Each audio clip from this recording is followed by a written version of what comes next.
Recently, I did one on Friday that was just solo, working on some of my own stuff, expanding my own acoustic, like a electroacoustic setup to the CLEAT system, which was very much fun.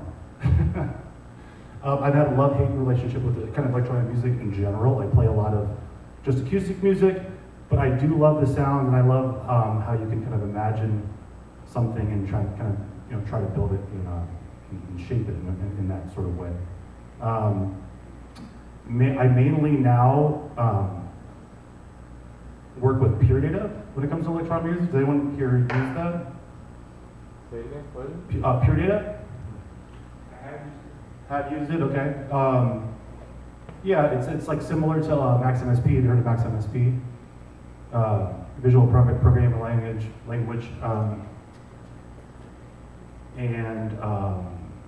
Yeah. So we got 0 audience members if you know pure data, so that's great. Okay, so in that case, let me just kind of show you. Okay, so the Friday CLEAT Series was kind of a reschedule. So I had one a few weeks prior that did not work out so well, and like I think I'm the first and only CLEAT performer where I did not perform on a show because some stuff didn't work. So like I typically use Linux because I'm a masochist, and I have this adorable little computer. I actually have it with me. If you want to see it, I'm gonna show you. So it's this tiny, adorable little laptop, and I love it because it's cheap and it's this big, and it's also a touchscreen, right? So it's really useful for live performance. I like to build like kind of interfaces, like kind of like because you have a 404 and it does what it does what it does, and you learn like the little shortcuts, and you like learn all the stuff. All other kind of hardware, it's a similar kind of thing. But I like being able to like build your own, like you have an idea how a thing's supposed to work, and you build how it can move and change, and like you can kind of build how you interface with it, how it interfaces with you, with like an envelope, all that kind of stuff, which I'll show you in a little bit. But so this is Pure Data. Pure Data is made by the same guy who made Max Miller Puckett. Is that right? Sure. Miller Puckett. But this is the free version, so it has a lot less monetary support, but with externals and that kinds of and some ingenuity, you can kind of do most of the things that Max can do, with the exception of like some video stuff, which is a little bit more difficult. Pardon my French. But like, kind of piggybacking off of the non-performance a few weeks ago, I thought it would be good to do a test patch. So, Pure Data has these little GUI objects, right? It's object-based programming, but there's a large visual component for this, right? And so let's see. Let me just go into the patch here. And if you, this is very not neat, and you're supposed to do it like really neat and like calm mountain and everything, and I'm like really bad at that. But so when you're working with the CLEAT system, there's you're working with a digital interface. So the digital interface we have here is it is called the Motu 16A, and so you have 16 analog inputs and 16 analog outputs. You also have ADAT, which we use only for the sub, which is kind of funny, but like, so you're interfacing with a digital system. So that like you have to, when I test first, I usually check your inputs and outputs like via your system audio configuration, whatever that may be. And so you see here that we have the Motu 16A. I'm also using my own Motu for my own input, which you'll see a little bit later. But it's nice to see that it's connected and working along with some MIDI stuff here. And then in Pure Data, we use ADC, which is audio to digital conversion, right? Analog to digital conversion, I'm sorry. And so this object gives me analog inputs 1, 2, and 3 from the Mo216A back there, right? I'm doing some other stuff, mainly to attenuate it, because it'll be really loud if I just connected it straight from 1, 2, and 3 to DAC. Does anyone guess what that is? Digital audio conversion, right? Thank you. Yeah. You got it, you know, gold star. All right. So it's doing some stuff, and I also had some other options to connect them. So not to go into a whole purity thing, but so here's what the thing does, okay? So we have input 1, which can be my phone. What's apropos right now?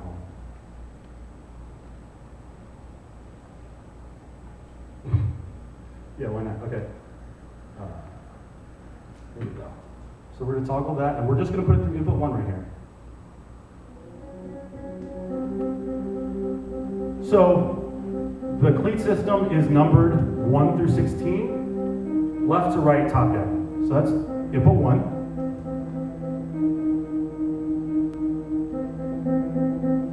There's input 2, 3, 4, and so on. So I made this little patch about 5 minutes ago to show you how you can be able to test it. And so, actually, you know what? These ones aren't even going through this.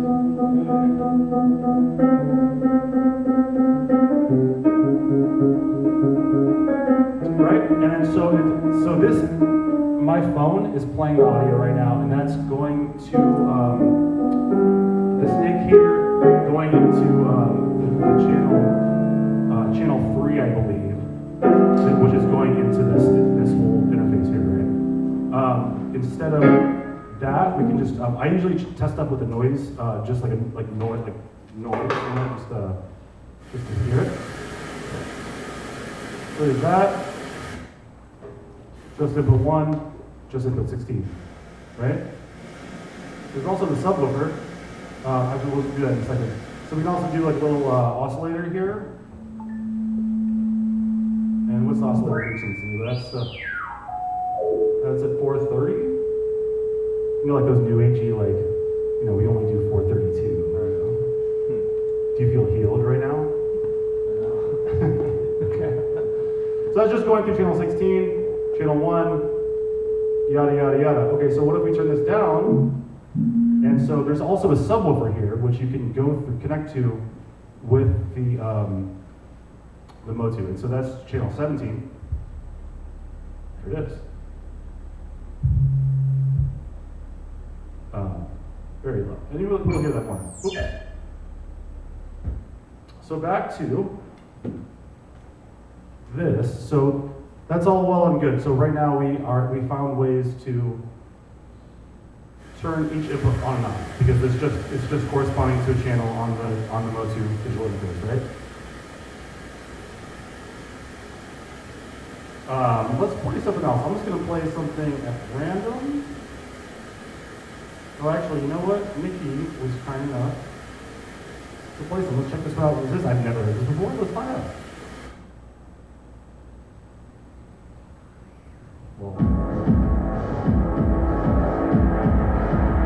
Okay, so we're going to turn this off. I like to mess around with motion and randomness. I like to mess around with motion and randomness within my patches a lot of the time. Oh, we still have the sub on, but okay. That's kind of cool. And so what's happening right now is we have a random self-oscillating trigger object, which is basically creating events not in time that change the way where the speakers are going, randomly. Does that make sense? And so it's a lot of this stuff is easier demonstrated with noise, right? That's kind of cool. And then we also can kind of do it in time if we want to do tap tempo. And then, so what happens is each time that tempo hits, which speaker it goes to is randomized, 1 through 16. right? We could also kind of, if we want to do some sort of motion in like a logical sort of way. Here's the first one I thought of was just a snake, going 1, 2, 3, 4. That would be 5. So we're going 5, 6, 7. 8. So 1, 2, 3, 4, 8, right?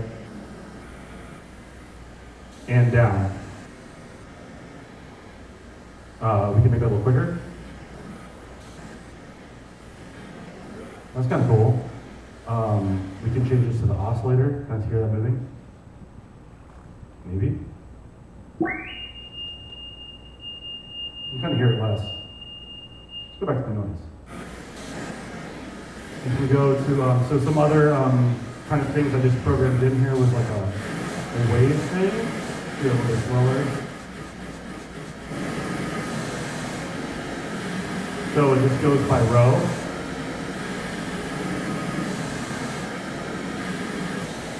Okay, this one is interesting. It starts at this top right corner and moves its way to the back corner. And so like, I'm programming these all in the same way, and just really by ordering it, like with a counter object, and then just numbering which outputs you want it to go to, right? So like, for example, the snake one has 16 steps, right? Because it goes through every single one. The wave one has 4, right? 4, 1, right? Diagonal one, how many does this have? Let's find out. 1, 2, 3, 4, 5, 6, 7 of them. If you go diagonal like that. You can also flip them, which is kind of cool. Just have to go in reverse order. Go back to the input, so we don't have to listen to the snow in the summer. Summer.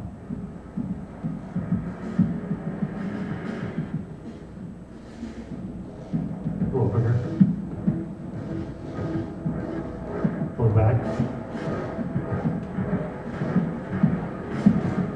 Up and down. And the whole snake thing.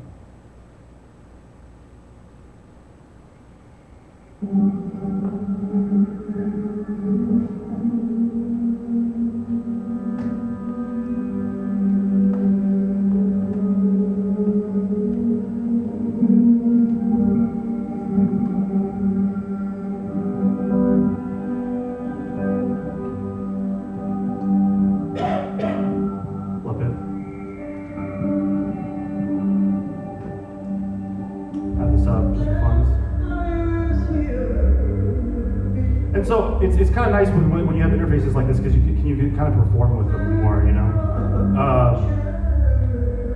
Which, you know, like if they're kind of set to do a certain thing, you can kind of like trigger when events happen. Like that's cool. But like I enjoy like the live aspect of it. Oh, I also made this little XY pattern, which is kind of a lot of work, but I'm basing it off of someone else's object. That's the other nice thing about peer data is like it's encouraged to use other people's work and kind of like develop it and add to it, right? Shit, I don't have this guy's name off the top, but he built this patch that does some like 8 panning, 8 multi-channel panning, and I expanded it to 16 inputs here. You can do the speaker placement, which is nice. I'm not going to show you that right now because it's in there. But for example, right now it should be only that speaker. It might have a little bit of bleed over. We'll go to the top right. Oops. Then we'll go bottom left and bottom right. So that's pretty cool. Again, more easily demonstrated with the noise.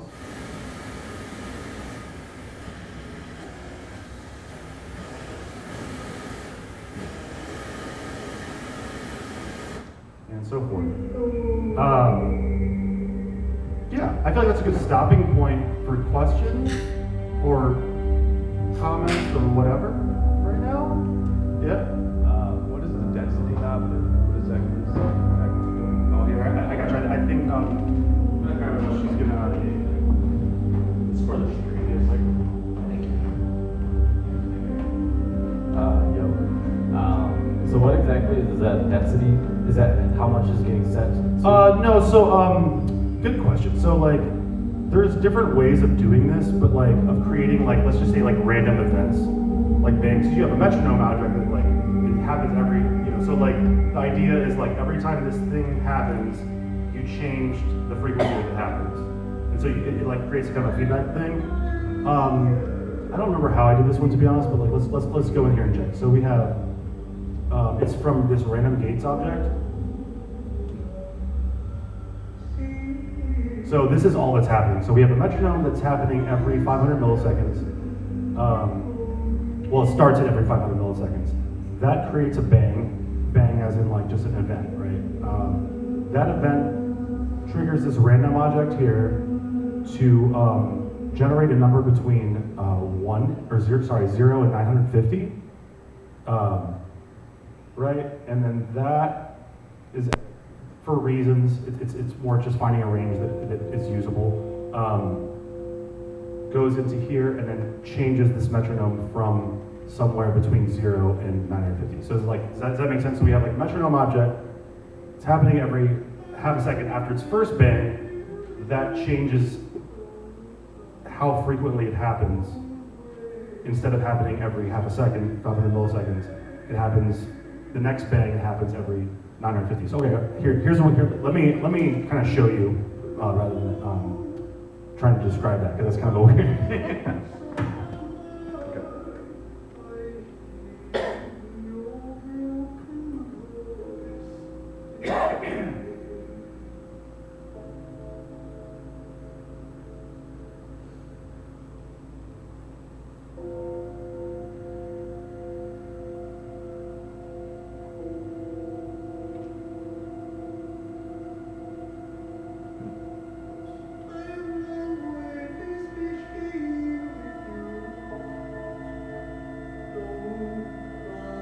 So for example, do you see how every time that there's an event happening, it changes that number? That number dictates how frequently the metronome goes. And so this is like a thing from back in the day where it's like you have like these like self-oscillating patches and you have like ways to like self-trigger it, right? There's probably a word name for it, I don't remember what it is. But so every time this metronome hits, it gets changed how frequently it's happening. And so the density jump knob is up here and kind of changes the parameters of that. So it just gets more dense. And there's ways to do it differently than this. But yeah, this is a simple way of doing it.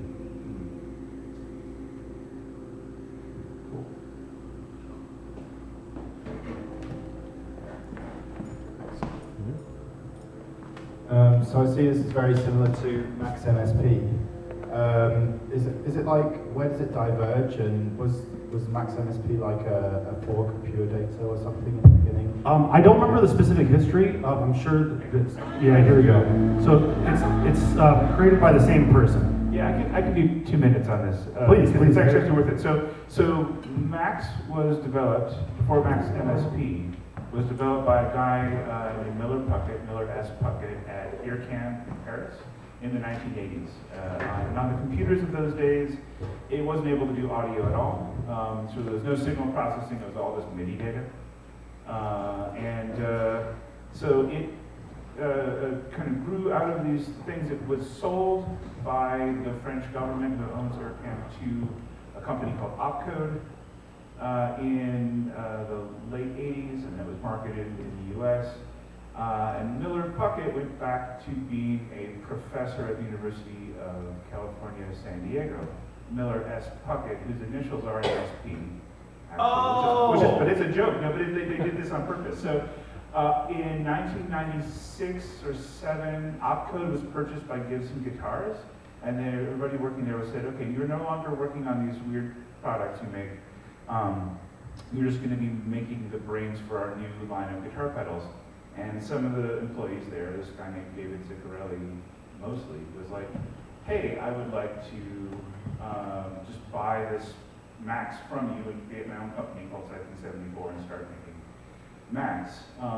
Meanwhile, Miller Puckett and David are friends, and Miller had been regretting the decision to allow Macs to be sold and turned to a commercial product. He sort of felt ethically that as a professor of a state university in the US, that anything he made should be like open source and available to everyone. So he made PD as a copy of Macs. PD stands for pure data, but it also stands for public domain.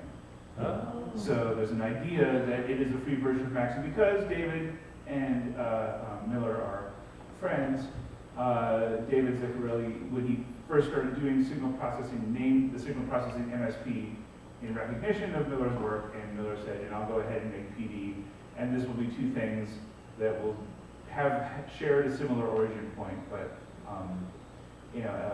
Macs went on to have a lot more development done to it. PD has kind of an open source community. Miller just retired last year now, so, but it sort of has kind of taken its own direction.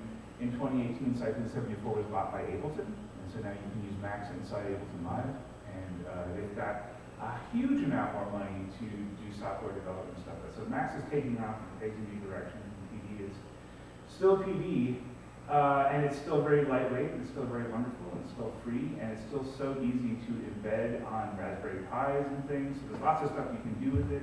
So, there's a lot of reasons to know both of them. Yeah. I'll stop there. No, but yeah, thank you. That was wonderful. There's also Chamomile I think that answers my question. for embedding in I think VSTs. that answers my question. Okay, great. I just want to say that there are a couple ways to embed pure data in VST format with like Chamomile and another one. I haven't done too much of it, but which is cool. And now you can do VSTs in the program, which is kind of cool. It's like kind of hit or miss from my experience the way it works. I started on Macs when I had like a student license, and then that expired, and then now I'm like, it's fine. Cool. I can't remember where we're going with this. So you were just asking. Yeah, I basically said it's very similar to Macs and where's the. So it sounds like basically So it sounds like in terms of like functionality, the MIDI stuff is probably pretty similar, but then it diverges like in a lot of different places. Is that? Yeah, right? I mean, a lot of the objects are like almost like a lot of the objects are the same too. So and then in Pure Data you have externals that you can kind of install, like external libraries, much like object-oriented programming. And there's actually one that's called Cyclone, which is a bunch of Max objects, which I actually use a lot. I typically use the Cyclone external libraries along with Else, which is that I can't remember who made that. Alexandro Porez? Is that right? That sounds right. Let's go with it. Yeah, I mainly use those unless there's like something very specific. I mean, you can do a lot of, they call it vanilla without any externals. You can do a lot in vanilla, and you like make abstractions, which is like you make a patch and then put it in the root folder of like your other patch you're making, and you just call it really easily by just like typing it in. And has inlets and outlets and stuff like that. It's like so you can do like a lot with the abstractions, but it's sometimes nice to just have a thing to do with it.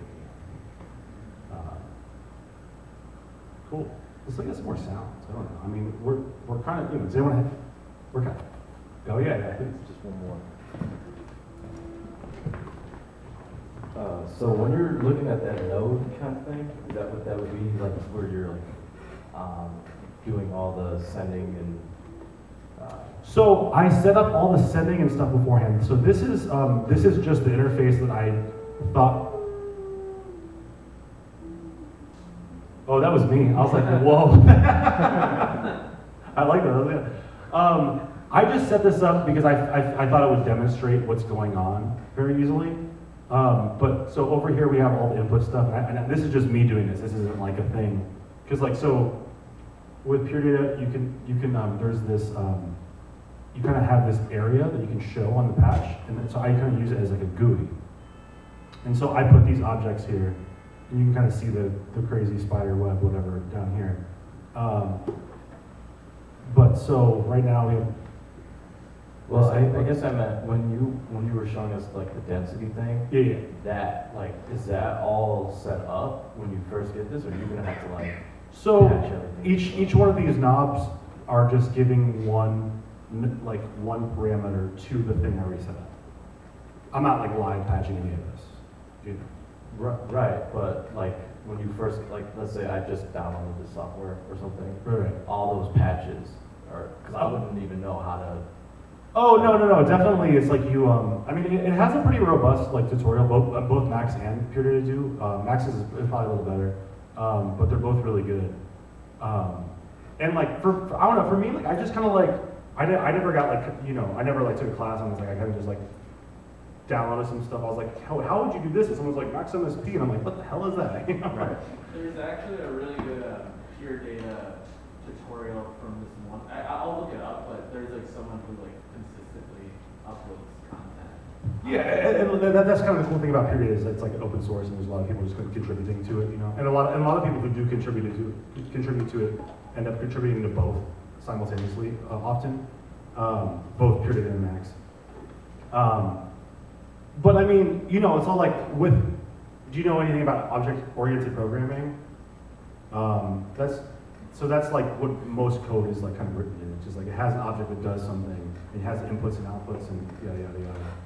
I took I think I one C class before, back when I was an engineering major. But like I learned a lot of like kind of basic like sound theory kind of stuff from Max and Pure Data actually. Like oscillators and just general like things about like audio and like audio engineering like from because I'm like, oh, this object does that. So I mean it's just nice messing around with it. I mean if we like there's a million like tutorial videos on like Pure Data and stuff like that, but like for me it's like helpful to like kind of just like really state in a very plain way, like what do you want to do, and then like how can we do that? How do we get there? And like some stuff's like really complex, which I'll show you in a second. But it's less so complex than more just like it's just a lot of steps. Like each individual thing is usually pretty simple. Yeah, I mean, but that being said, there's also some crazy stuff like with this dude. I don't know, a lot of people that like doing like neural net stuff and like kind of like machine learning stuff within Pure Data and Max, which I am not the person to ask about. But I've seen it and I've messed around with it a little bit and it's crazy. Cool. Oh yeah, I guess I didn't show this one too. So we have, you can also just do it. Sorry, one second, let me put some music on. Any requests? Get some 7 piano sketches. Nobody? Okay, so let's say we want to do the random kind of grouping, and instead of a random triggering, we'll just do it randomly, or sorry, manually. And then one variable.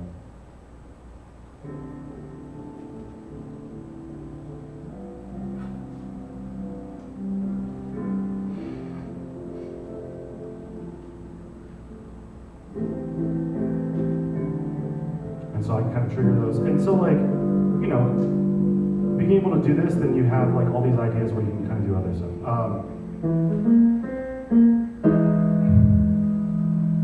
Does anyone know all the controversy behind this album? It's not really controversial, it's just funny.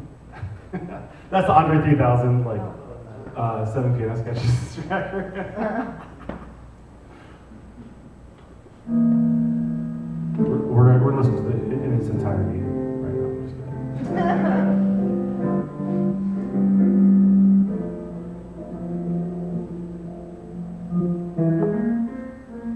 You'd also do like envelope following, which is really cool. I didn't have it set up for this because it's kind of finicky and it's like very particular to what input. It's like not easily changeable. You have to like kind of like adjust levels, which I'll show you in a second. So yeah, I guess I'm gonna go ahead and show you what my patch was for the CLEAT thing on Friday. I'm gonna pull that up. That's cool. Great.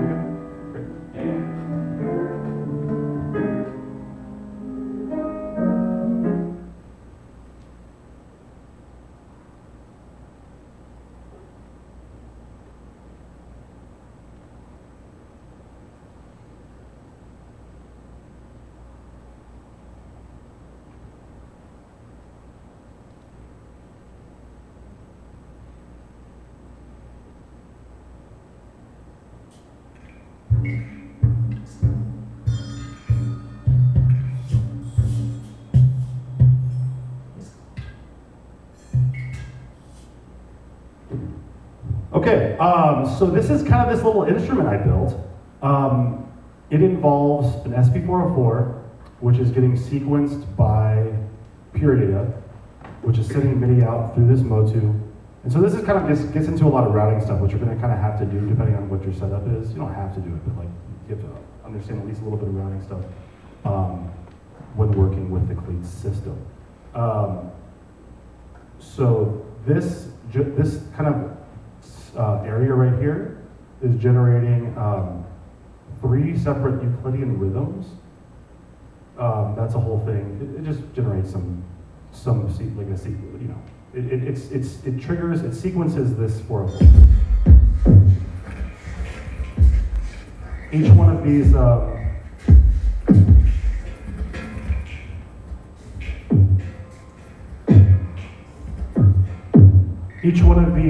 banks here correspond to banks on the 404, and then you can set those up.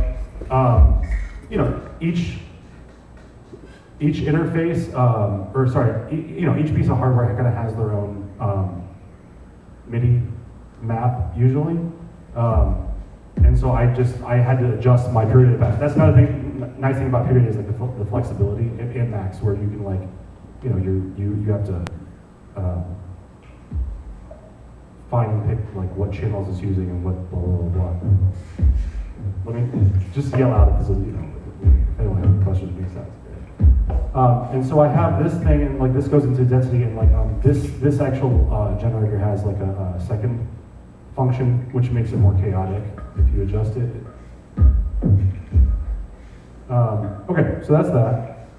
We also have some triggered. You can use this to trigger the 404 in the same banks, but with whatever external input you're using. Check.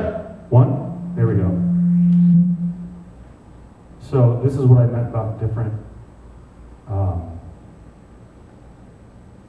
instruments and different inputs being, you have to kind of adjust it. So you have this like threshold object here. So once it crosses the threshold, it will trigger these bangs, right? And so these 1 through 4 correspond to different filter, like different parts of the frequency spectrum. So it's like down here. It's kind of hard to do with my voice. It doesn't matter. We're not going to do that. Okay. But we can trigger the 404. Oh. Hey. Oh, that's kind of cool. We can have it be a random envelope time rather than being real quick. Check. 1, 2. Hey. Hi. How are you doing today? Very well, thank you. We can also have it triggered notes. How about like a little DX7 action? Let's try it. Check. 1, 2. 1. 1. Check. Oh. 1, 2. Is it working?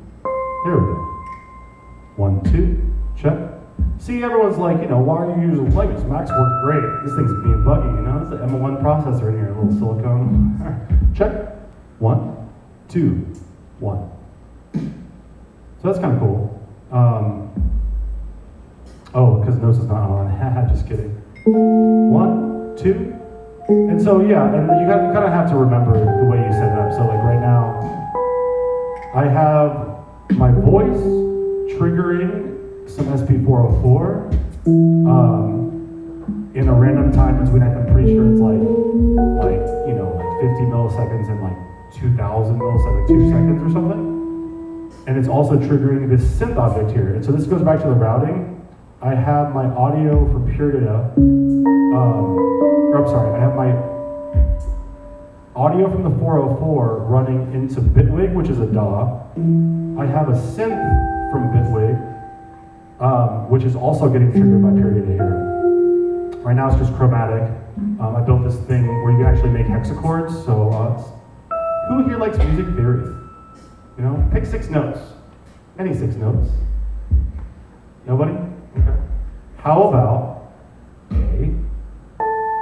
C, E flat, G, and B. Let's change octaves.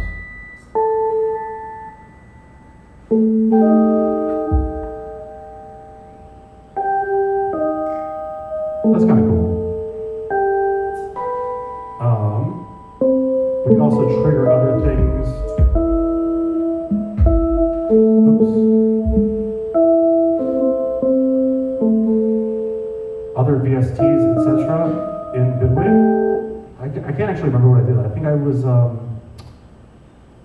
was using some samples here. Check. 1, 2. 1. Let's beat it. There we go. Check. Error. Oh. Good. Oh. Errors. Good. Y se me olvida Oh, I see. que salve el metal. Check. Morirá. Las lunas que serán. So that's Mr. Jorge Luis Borges, if anyone's a ¿Dónde fan. están? Check. Y los reflejos que el And día duró my los espejos y los microphone días is del año triggering todavía. Y todo it getting muted on and off. morirá en un nivel. And every time that happens, it also switches outputs here. Check. 1. Solo del otro lado del ocaso. I usually do this with cello. My cello is actually in the shop right now, so I don't have a cello, but I was going to bring it anyway. What's Error. Una cosa no hay. Cool. Yeah, so that's the kind of crazy little construction I built. So like, you know, you can do some other stuff here. You can do little, these are all presets. You can kind of get crunchy. You can log it into time.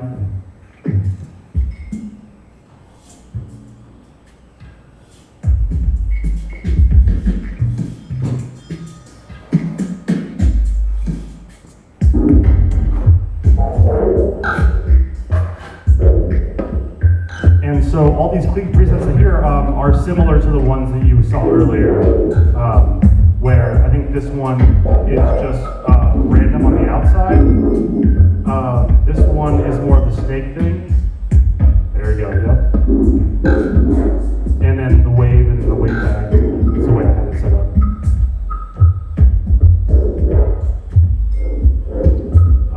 You know, depending on the system,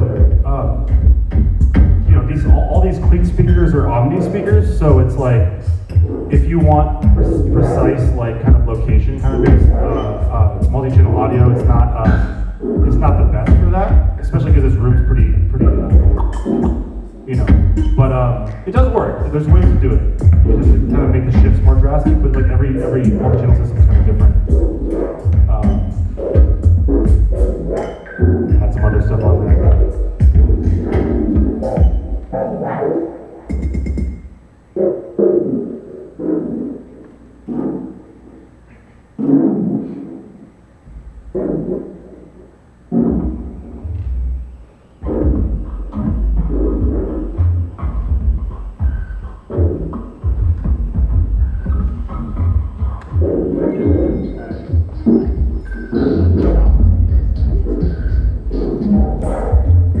Excuse me. Yes. Hi. I'm just wondering what the interface to the CLEAT system looks like from your computer. Like, So you there's obviously not haven't really- got 16 outs coming out of your sound card there, so I'm just wondering. Yeah, I got you. 1 second.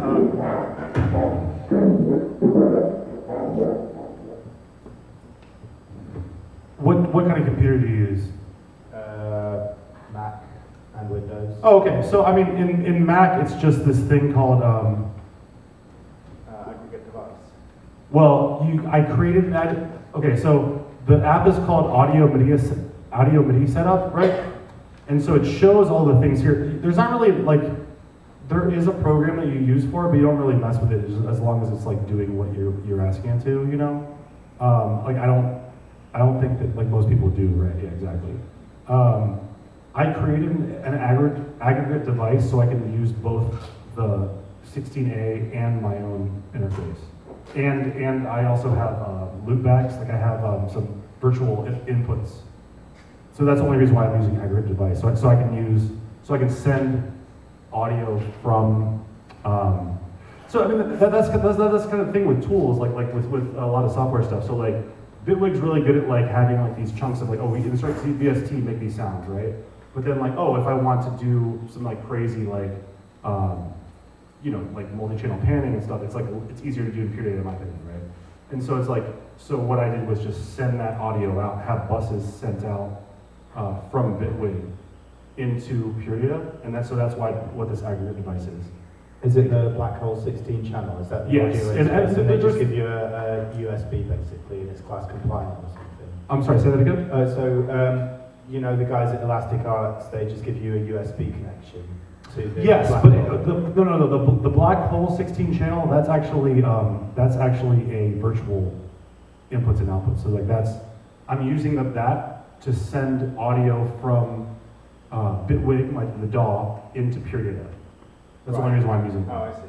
Okay. Yeah. 16, the Motu 16A up here, that's what the, yeah. But, and all they're giving me is that. And technically it is class compliant, but it technically is class compliant, but it does not work very well. Like that means it might work. Right.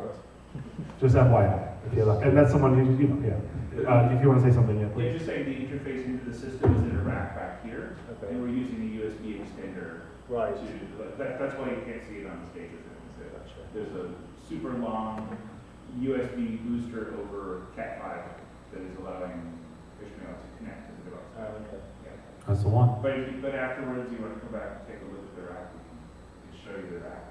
Sure, that sounds fun. Yeah, I mean, you know, it's just an interface. It's just like, looks like another rack mounted interface, but no, it's cool. Yeah.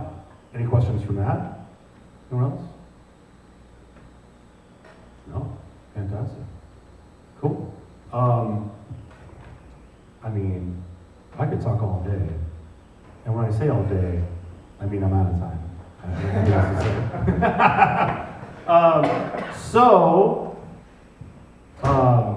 Yeah, happy to kind of like, if you have specific questions about my setup, if you have, What about Ableton Live? so Bitwig is kind of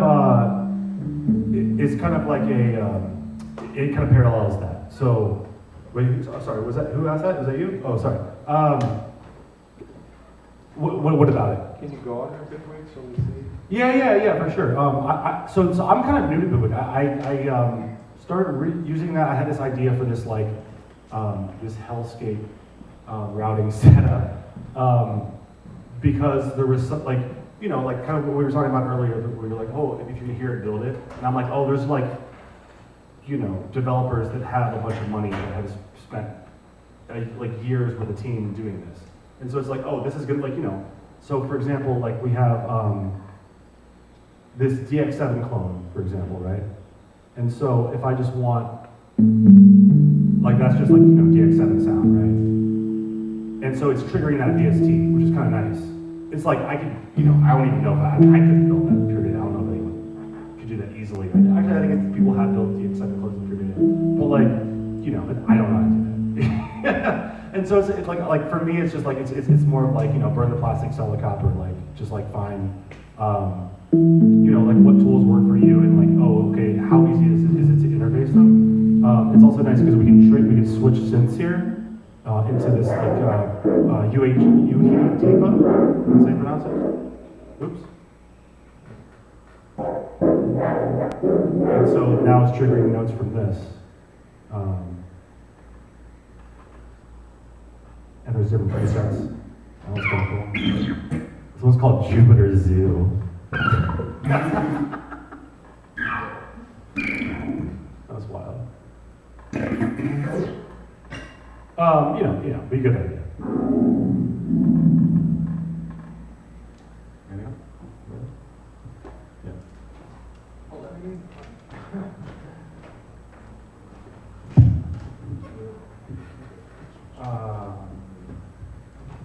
More of a conceptual question, which I often ask people who use the CLEAT, especially using your approach.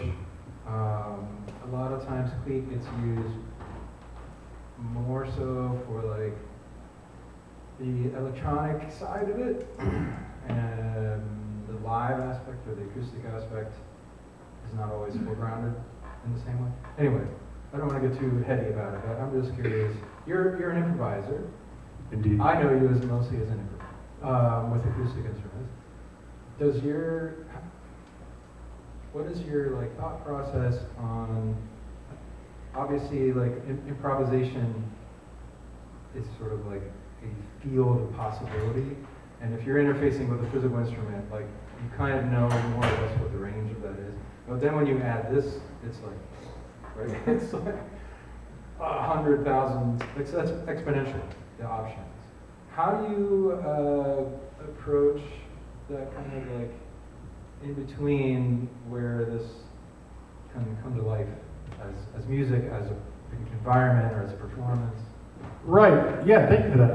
So the way I've kind of like approached it over the years, like I've kind of gone up and down with that, where like how much electronics I use. Like I mean, you know, I guess we're on record now, but I've only been playing for like cello for like 6 years or so, and before that I was doing a lot of guitar, and like there was some times when it was just the guitar, but like, you know, guitar kind of like is often accompanied by effects, right? And like with me, I like to program my own, and so I was using different tools for that. Usually not a laptop, but like Axolotl, if anyone's familiar. It's not really used that much anymore, but it's like it's actually similar to Max Imperial, but it's like on hardware, and it's like there's no like OS or anything. It just boots up right into it, which is kind of cool. But it's kind of fallen off the wayside from my understanding, maybe not. I'm sorry if there's people watching and I'm wrong. I mean, for me, like I remember like kind of starting to mess around with electronics, like to find new timbres, find new sounds, and like be able to play what I was hearing that I wasn't able to do on the guitar, or like in addition to, you know. And so like I'm a huge fan of like the envelope following kind of stuff, or like stuff like, oh, I do something and then it responds to me. You know, I don't have many friends, and I like building little friends, you know. Right. No, but seriously.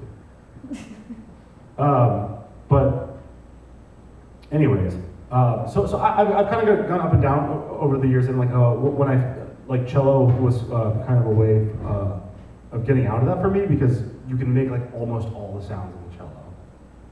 Like for real, it's crazy. Like almost all of it. It's really hard to do. You can't do it simultaneously, you know. But like I think that's why that instrument speaks to me so much, is because you can kind of do like a lot of different stuff. One of the people who showed me was Mr. Fred Longberg Home, who was in town, and then some, you know, Oakham Lee also does some really cool electronic stuff. Yeah, so like recently, I kind of took a break from it for a while, which is kind of like what you know, you're describing, like, you know me as an improviser and playing like oftentimes acoustic. But you know, sometimes with like acoustic instruments, like I'll maybe like put a percussion, like a shaker type thing on my arm or something, or like bells, and they're like dangling on my arm, and it has a similar effect. So it's like, to me, it's like interfacing it with in a similar way, where we have extra. We have like, oh, here's my main instrument, here's my extra, and that thing responds to me, and vice versa. Like, you know, yeah. Does that make sense? Yeah.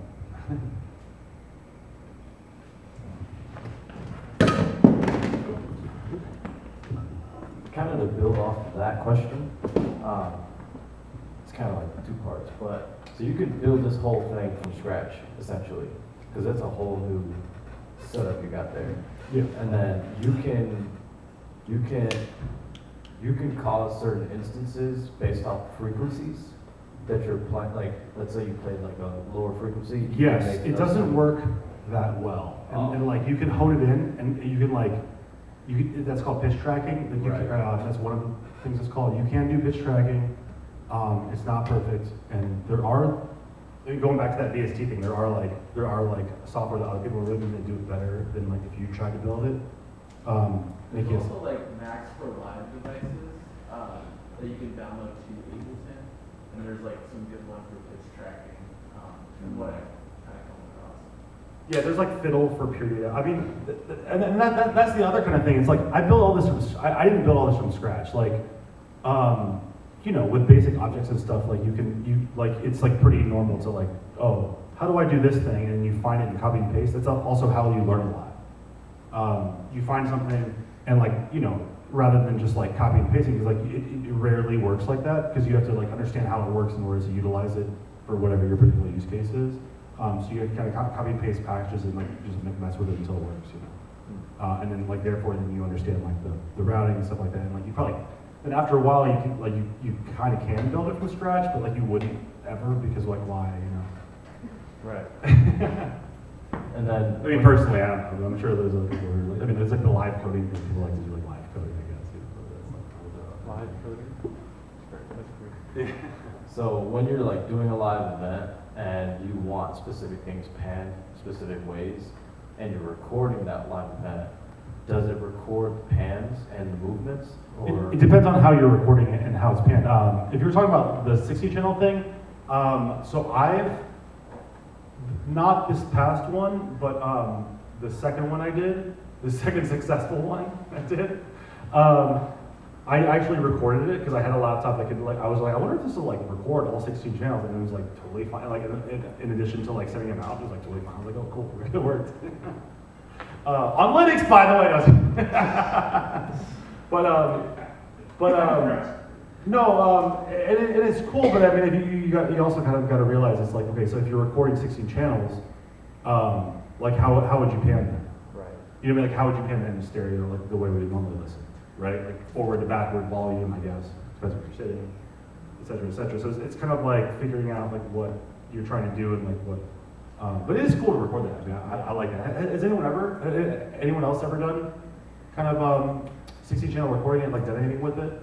I'm just curious. Yeah.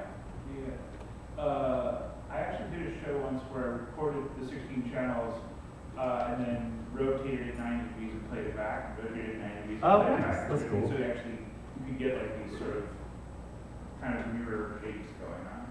Nice. Yeah. That's cool. Yeah, it can be done. It's fun to record it that way, but then you kind of want to play it back in the system. Right. So for translating it to mixdown, it's not. It's really hard to just reproduce the experience again. Right. Yeah, I think there are ways that should work, but it's hard. It also depends how you have it going, because like, you know, you might have it like panning from, let's say you're moving from this speed to that speed, you can have it pan, like, you know, moving a certain way, and it like, you know, it's, if you recorded that, it would depend on how you did it. You know, how you would have like the, right, like the you know, envelopes and stuff like that. How much of the element of live performance versus already like set up, like? Yeah, do you do? I can speak for myself. Like for me, I for this kind of thing, I had like a general vague idea of the piece, and like I'll often go in with that. With this particular system that I have set up, I have like a few different like tunes, and I also have just done it completely just raw and just like mess around with it.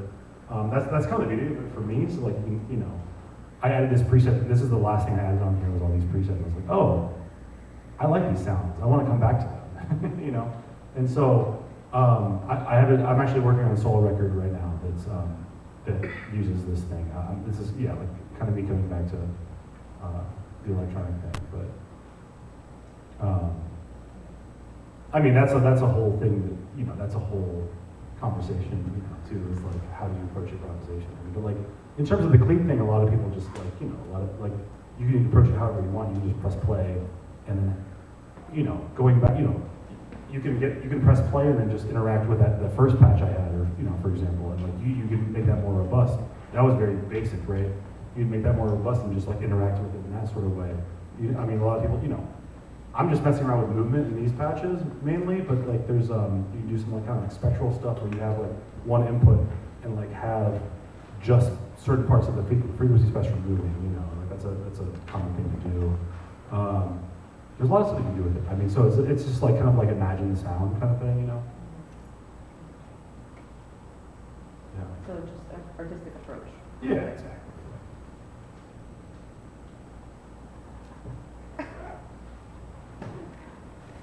Amazing. Well, thank you all for coming. I appreciate that. If you want to say something, I mean, like, this is the time where people can. Yeah. Press? Okay. Cool.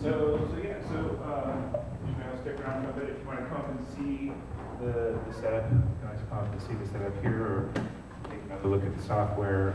You're welcome to do that. Also, we like to leave time at the end of these, and we'll be doing this all 4 weeks. Or if you've got your computer with you and you want to try plugging into the system and seeing how that works, we're happy to give you an opportunity to do that here. It's probably worth mentioning at this point that we are very much excited about people wanting to come in and learn more about the system and try out their own ideas. We have weekly times that are scheduled for people to come in and be able to mess around with the system. You don't need to be on the schedule for playing a show. You can just come in and try things out and maybe get your ideas together or work with the system. And we take proposals from folks who are working up things to come and actually do something on the series. The series takes place usually the second Friday of every month. And we're booking into the fall right now, so that is kind of the lead time on these things. So if you're interested in doing something, get in touch with us, get in touch with me. The email is cleat@elasticarts.org. It goes to me and my two co-curators, and we'll get you connected with them. So,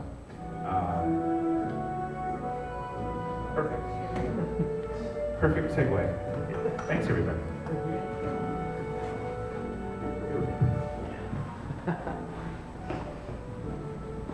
Yeah.